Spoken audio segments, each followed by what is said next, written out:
So in my last video for Genius Prince, I mentioned how I really enjoyed this king and how he kind of forced Wein to work for it. It wasn't just, here's the smartest character in the show, he's always going to win. Instead, we had someone who actually was able to be a foe and ended up defeating him in a pretty interesting way. And while I didn't think he would end up winning and being able to completely destroy our boy, I also wasn't expecting him to be as much of a troll and end up having a bromance like we ended up having. I absolutely adore the idea of just who you initially look at as a trope, a very overly obese king, someone who just eats, he doesn't work for anything in his life, basically he's just an asshole. Ends up being a kind of political mastermind, someone who can outmaneuver Wein at different points in his life. Turns out has an incredible metabolism that in times of stress and disorder, he can actually become a very fit and attractive looking king. To then able to say, you know what, Wein, I know you have this all under your wraps, but I'm just going to die here. I'm not going to give you the satisfaction because I'm going to be dead. I don't care if they attack you. I'm out of here.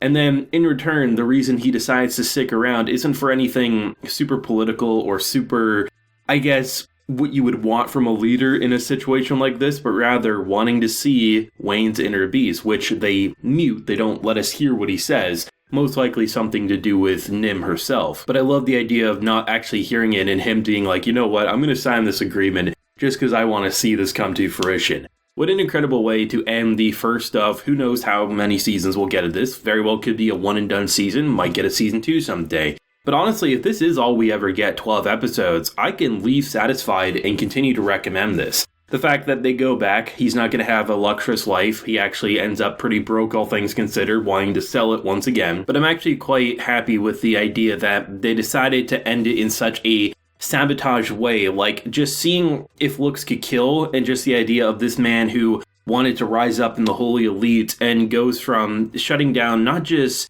Zeno but also Wein himself, and the fact that he goes from saying how, you know what, you're right, we can't do this, so instead, what if you just let us send some refugees your way? Oh, of course, yeah, okay, we're gonna send 800,000. What a big brain move. Just the entire idea that he basically goes from kind of using plans that both his sister and himself have done, but then over the course of the show, we've had so many stepping stones to lead to this moment.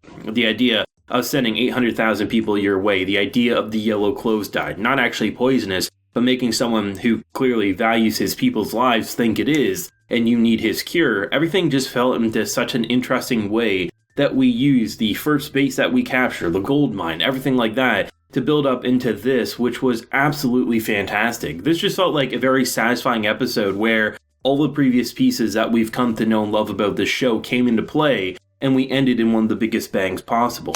I mean, it was absolutely fantastic. It was incredible, it was hilarious, it was sweet at times, it was brutal at times, and overall Genius Prince I think definitely stood out in the genre of that kind of like military smart leader persona that we've seen quite a few times over the past couple of years. But I think the reason that made the Genius Prince stick out so much is because Wein was a character who was selfish, who was an asshole, who understood those characteristics while simultaneously being able to hold his own in battle, while simultaneously also being able to hold his own in situations that require dialogue and not violence. And I'm actually quite glad that they decided to go back to the classic military style that they've done before, almost like that chessboard where you don't actually see the soldiers fighting, but you see just the pieces move, and that's how they represent the strategy, which, I mean, if you go back to any classic war, I mean, that's how they would basically determine what to do. They'd have little pieces on a map, and they'd move them around. So I thought it was such a clever detail to do it in the anime, to, one, avoid having a multitude of CGI horses and soldiers. I mean, they did sprinkle them out throughout the show, but